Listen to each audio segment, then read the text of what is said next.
प्रथम तहलका न्यूज। इस वक्त के लिए बड़ी खबर चंडीगढ़ से। आपको बता दें कि हरियाणा में स्कूलों के खोलने को लेकर शिक्षा मंत्री ने प्रतिक्रिया दी है। बता दें कि शिक्षा मंत्री कंवरपाल गुर्जर ने बड़ी बात कही है। उनका कहना है कि फिलहाल 9वीं से लेके 12वीं तक के स्कूल प्रदेश में खोले जाएंगे और प्राइमरी स्कूलों को लेकर सरकार के द्वारा विचार विमर्श किया जाएगा। इसके साथ ही कंवरपाल गुर्जर ने किसान आंदोलन पर भी बड़ी बात कही है। उनका कहना है कि आंदोलन के नाम पर कुछ लोग राजनीति करना चाहते हैं। ये इस वक्त की बड़ी खबर है। एक बार फिर से आपको बता दें कि हरियाणा में स्कूलों को खोलने को लेकर शिक्षा मंत्री ने प्रतिक्रिया दी है। हरियाणा के शिक्षा मंत्री कंवरपाल गुर्जर ने इस पर बड़ी बात कही है। उनका कहना है कि प्रदेश में फिलहाल 9वीं से लेकर 12वीं तक के स्कूलों को ही खोला जाएगा और प्राइमरी स्कूलों को खोलने को लेकर सरकार के द्वारा विचार विमर्श किया जाएगा। इसके साथ ही मंत्री कंवरपाल गुर्जर ने किसान आंदोलन पर बड़ी बात कही है और उनका कहना है कि आंदोलन के नाम पर कुछ लोग राजनीति करना चाहते हैं। आइए आपको सुनवाते हैं क्या कहना है मंत्री कंवरपाल गुर्जर का। देखिए, पूरी तरीके से हमारी तैयारियां हो चुकी हैं उसके लिए और 16 तारीख से हम 9वीं से 12वीं तक के स्कूल खोलने जा रहे हैं और जो भी नॉर्म पहले तय थे जिस प्रकार से उसका ही पालन किया जाएगा इस बार भी। तो उसके तहत हम स्कूल खोलने जा रहे हैं। 9वीं से 12वीं खुलेंगे, उसके बाद जो है एक सप्ताह के बाद हम फिर उसके बाद 6ठी से लेके 8वीं तक के स्कूल खोलेंगे। प्राइमरी के बारे में विचार कर रहे हैं कुछ आप? नहीं, प्राइमरी के बारे में अभी हमने विचार नहीं किया, लेकिन जल्दी उसके बारे में विचार करेंगे। ये सारा स्थापित हो जाए, ठीक से खुल जाए तो उसके बाद निश्चित तौर से प्राइमरी स्कूल खोलेंगे। देखिए, इस प्रकार की शंकाएं तो हैं कि तीसरी लहर आएगी, लेकिन इसका मतलब ये तो नहीं कि तीसरी लहर का हम इंतजार करें बैठ के। तो हमने स्कूल खोल दिए क्योंकि आज की तारीख में बिल्कुल कहीं भी कोरोना है नहीं, लगभग 0% पे बात पहुंच चुकी है। तो अगर तीसरी लहर जैसी कहीं स्थिति नजर आएगी तो निश्चित तौर से पुनर्विचार करेंगे स्कूलों के ऊपर, क्योंकि बच्चों का स्वास्थ्य ज़्यादा जरूरी है। तो अगर कहीं भी इस प्रकार का आता है तो उस पर तुरंत विचार किया जाएगा। सर, 2 सेशन से प्राइवेट स्कूल, खासकर जो छोटे स्कूल हैं जिनकी स्ट्रेंथ 200-300 तक है, उन पर काफ़ी असर पड़ा है। 2 साल में उनकी आमदनी 0 तक लेवल पर आ गई है।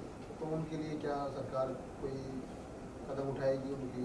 देखिए, उनके लिए जो उन्होंने बात रखी थी मेरे पास, उन्होंने कहा था कि जो उनके टैक्स हैं बसों के वो माफ़ होने चाहिए, वो हमने माफ़ करा दिए। दूसरा, उनका जो फिक्स चार्जेज था बिजली का, तो उसके लिए भी उन्होंने मेरे से कहा था कि वो फिक्स चार्जेज ना लेके जो बिजली खर्च की गई वही ली जाए, वो भी हमने उनका करा दिया था। जो बातें उन्होंने रखी थी उसके लिए हमने उनकी मदद की है। हम समझते हैं कि उनके लिए एक समस्या है, तो हमने उनकी मदद की जितनी उन्हें, जो उनका संगठन मुझे मिला था तो हमने वो मदद करा दी उनकी। सर, किसानों का आंदोलन लगातार चल रहा है, नेताओं का विरोध भी सिलसिलेवार हो ही रहा है लगातार। अब डिप्टी स्पीकर रणदीप गंगा का जिस तरह से विरोध हुआ, किस तरह से? देखिए, पहली बात तो मैं चाहूँगा कि किसानों का आंदोलन है नहीं है। इसके लिए किसान शब्द का प्रयोग इसलिए किया जा रहा कि कुछ लोग एक बहुत बड़े वर्ग के साथ जुड़ के ना जी, जब उनके ऊपर कुछ भी काम होगा तो वो किसान किसान कहेंगे तो किसान को ये लगेगा कहीं हमारा ही आदमी है। लेकिन आज ना तो किसान की कोई बात है वहाँ तो कुछ ऐसे लोग हैं जो राजनीति में स्थापित नहीं हो चुके। तो कुछ लोग तो ऐसे हैं जो नई पार्टी बनाना चाहते हैं और राजनीति में स्थापित होना चाहते हैं, और कुछ लोग ऐसे हैं जो हताश और निराश हो गए क्योंकि उनकी पार्टी को कोई मान्यता नहीं दे रहा।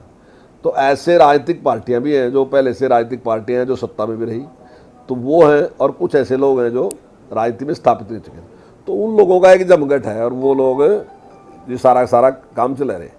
और अब वो हताश निराश इस करके गए कि जिन लोगों ने पहले समर्थन उन्हें दिया था जिन लोगों ने समर्थन, तो आज उन लोगों को भी ये लगता है कि ये किसान की लड़ाई न लड़के वास्तविकता में अपने लिए लड़ाई लड़ रहे हैं, अपने आप को स्थापित करने के लिए लड़ाई लड़ रहे हैं। तो जब वो वर्ग उससे हट के अपने घर बैठ गया तो अब हताशा में और निराशा में उन्होंने ये जिस प्रकार के झगड़े करने शुरू कर दिए और मारपीट तक के हालात पैदा कर दिए, तो ये बिल्कुल संविधान के भी खिलाफ है, लोकतंत्र के भी खिलाफ है।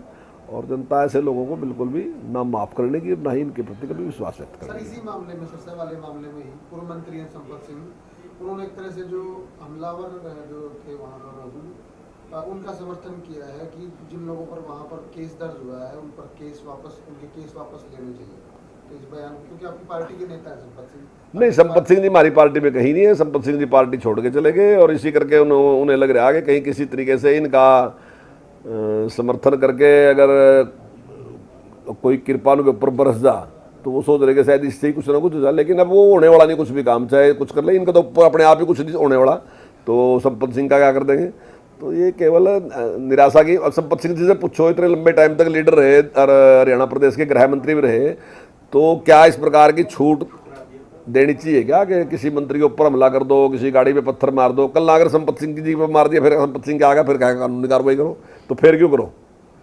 तो गलत बात की सपोर्ट किसी को भी नहीं करनी चाहिए, चाहे वो कोई राजनेता है, चाहे वर्तमान सरकार में है, चाहे वैसे किसी पार्टी में है। सरकार में नहीं है तो अगर किसी राजनीतिक पार्टी में, तो गलत लोगों की सपोर्ट नहीं करनी चाहिए। गलत लोग हमेशा गलती काम करेंगे, चाहे किसी की भी सरकार हो। तो इस प्रकार से उनकी सपोर्ट करना मैं समझता हूँ गलत है, और मैं उनके बयान की आलोचना करता हूँ।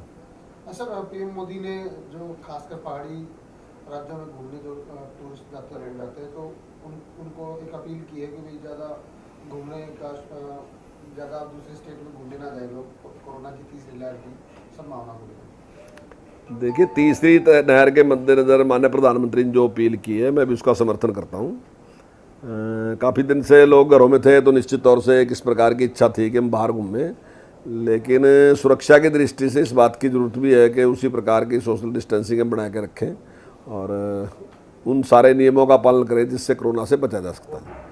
तो मैं समझता हूँ कि जो अपील माननीय प्रधानमंत्री जी ने की, उसका पालन हमें करना चाहिए। धन्यवाद।